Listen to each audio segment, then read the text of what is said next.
파리만에 얻었습니다, 여러분. 대한민국 인구 12%가 맞드는 조회수 600만 슈츠, 관세청에서 하는 신박한 경매, 공매 영상이었는데요. 이런 게 있었냐? 하려고 보니까 생각보다 비싸던데? 계속 안 팔리면 어떻게 돼? 수익금은 누가 가지지? 질문도 진짜 많이 달려서요. 저희가 맘먹고 길게 준비했습니다. 이 세관 공매 포함 나라 살림 싸게 사는 법 오늘 딱 정리해드릴게요.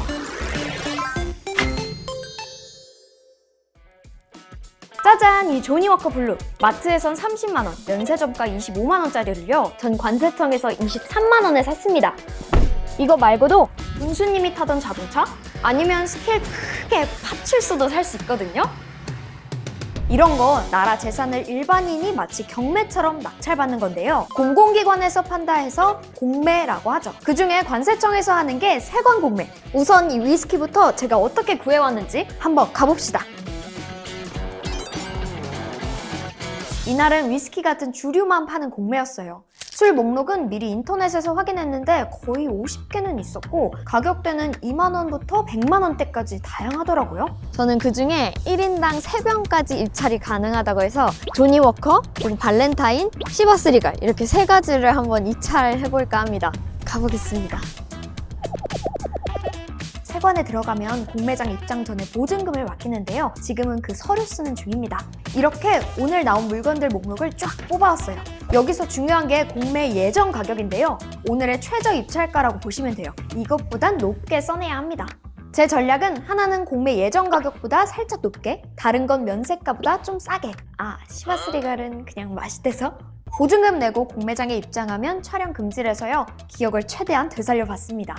큰 테이블에 중년 남성 2분, 여성 2분이 있었고 분위기가 거의 수능 시험장 같았어요. 세관 직원이 입찰서를 나눠주면 입찰 가격을 적어내고요. 이걸 다 걷어가서 그 자리에서 가격을 비교하더라고요. 공매번호 15번 조니워커 블루 전예진님 낙찰되셨습니다. 내가 사용할 거다 서약서 쓰고 물건에 이의제기 않겠다 각서까지 쓴 다음 은행으로 달려가 물건 값을 납부합니다. 물건은 안 보냐고요? 원래는 공매 전날 창고에서 살펴볼 수 있대요. 근데 전 그 사실을 너무 늦게 알아버린 거죠. 인터넷으로 확인했으면 됐다 하고 그냥 왔습니다. 암튼 이제 물건 받으러 출발!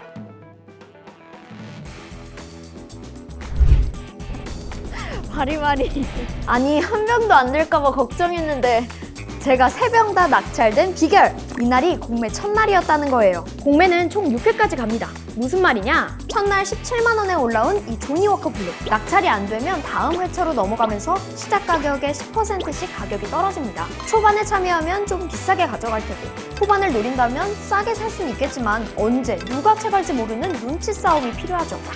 이날 저와 같은 공매에 참여한 분께 후기를 들어봤는데요. 아이고 큰일 났다 그랬죠. 갑자기 여자분들이 우르르 들어와서 이거 안 되겠다 이거. 오늘 같은 경우는 2개가 이제 핵심이었고 하시는 분들이 얼굴이 익은 분들이 몇 분 계시고 그분하고 하나씩 갖자. 너는 발렌타인 가져라. 난 블루 갖겠다 했는데 블루를 PD님께서 뺏어갔죠. 제가 빼앗은 조니워커 블루. 전 23만원 써냈는데 이분은 17만원 써내셨대요. 보통 1,000원 단위로 팽팽하게 경쟁하는데 저는 여러분께 보여드리려면 물건이 꼭 필요했어서 가격을 높게 써냈잖아요. 그래서 저보고 매기가 등장했다 하시더라고요. 공매의 특성 무조건 1차가 지나가면 10%가 가격이 다운되니까 한 번, 2번 기다려보다가 뺏기는 경우가 많죠. 저는 안 기다리고 안 뺏기는 걸 선택했답니다. 그렇게 받아온 이 위스키처럼 공매 나온 물건들 어쩌다가 시장이 아니라 공항 창고에 쌓여있던 걸까요?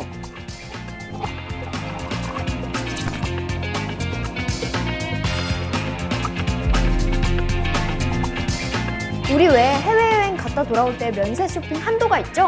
요 기준 초과하면 공항에서 세관 신고서 쓰잖아요? 근데 이걸 어기고 슬쩍 물건 들여오려는 경우 꽤 있습니다. 여행객뿐만 아니라 무역으로 들어온 화물도 마찬가지고요. 세금 안 낸 거, 안전이 우려되거나 우리나라 법 기준에 안 맞는 거 등등 이렇게 여러 이유로 통관 못하고 세관에 붙잡힌 물건들 관세청에서 싹 걷어갑니다. 근데 나라에서 디올백 갖고 있어봐야 뭐 하겠어요? 차라리 이걸 팔면 못 걷은 세금도 충당하고 국민들에겐 확실한 물건 좋은 가격에 주고 그래서 여는 장이 세관 공매인 거죠. 이게 좋은 게요. 전문가에게 감정을 받아서 짝퉁은 버리고 진품만 내놓는다는 거예요. 근데 물건이 좀 좋아야 도전해볼만 하잖아요? 그래서 실제 낙찰사를 찾아봤더니 루이비통 가방 235만원짜리 130만원에 팔렸고요. 10만원대 폴로 티셔츠 15,000원을 800벌 받아간 사람도 있대요. 이 정보를 어디서 어떻게 알고 간 거냐? 자, 여기부턴 자세히 봐주세요. 세관 공매 정보 얻는 법. 먼저 관세청 유니패스 홈페이지에 접속. 좀 복잡해 보이지만 그냥 검색창에 공매 검색하시고요. 공매 물품조에 클릭하면요. 이렇게 쫙 물건 목록이 뜹니다. 그 전에 딱 구분해야 하는 게 이 부분. 여기서 수입 화물은 무역하다 통관이 안 된 거, 휴대폰은 개인이 한두 개 들여오다 압수된 거고요. 전자입찰이라고 쓰여 있는 건 인터넷 구매. 일반 입찰은 아까 제가 다녀온 현장 구매예요. 이게 딱 들어가자마자 수입 화물부터 떠서 좀 희한한 게 많네요. 기넷? 무슨 그물이 360kg 있고요. 애니멀 라이딩 토이. 귀여운데요? 근데 이건 50개 사야 돼요. 300만 원어치. 아니 난 그냥 내가 쓸 화장품 몇 개 살 거야 한다면 수입 화물이 아니라 여기 휴대폰 보셔야 해요. 딱 봐도 수량이 한두 개씩이죠? 이게 바로 여행객들이 압수당한 향수, 명품백, 양주. 제가 아까 다녀온 인천세관 주류 공매도 여기서 본 겁니다. 자, 이렇게 공항에서 압수될 때 말고 또 물건이 압수될 때 언제죠? K드라마 특 부잣집 빨간 딱지. 세금 안 내고 버티면 시청 체납 기동팀이 집으로 찾아가서요. 세금 대신 돈 되는 물건들을 압류합니다. 그리고 이거 역시 일반인한테 파는데요. 이게 바로 두 번째 공매, 체납자 압류 물품 공매입니다. 작년에 경기도에서 대대적으로 공매를 열었는데 현장에 2,000명 정도 다녀갔대요. 여기 참여했던 분에게 후기를 들어봤습니다.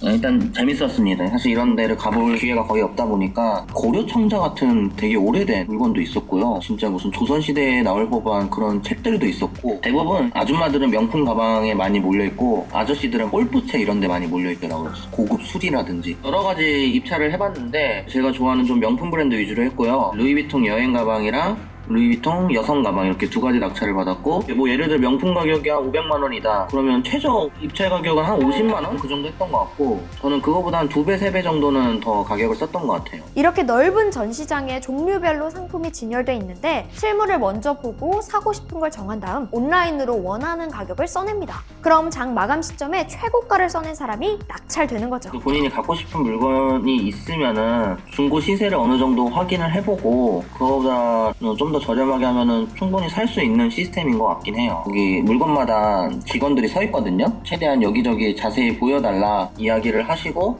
상태를 확인 후에 구매를 시도하는 게 좋을 것 같고, 이날 나온 물건은 772점. 이 중에 23개 빼고 다 팔려서 경기도는 4억 원 넘는 세금을 거뒀다고 하네요. 이런 공매 대행하는 곳이 몇 군데 있는데 이 중에 한국자산관리공사에서 공매로 거둬들이는 액수만 1년에 5천억 원이 넘습니다. 근데 5천억 원이면 한 해에 명품 가방이 최소 수만 개에 체납자도 수천만 명은 돼야 할 것 같은데, 그래서 이런 물건들 말고도요, 부동산들, 그러니까 빌라, 아파트 같은 건물도 있고요, 경찰 파출소도 있습니다.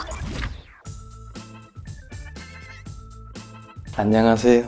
충북 제천에 카페 지구대를 운영하고 있는 천성우라고 합니다.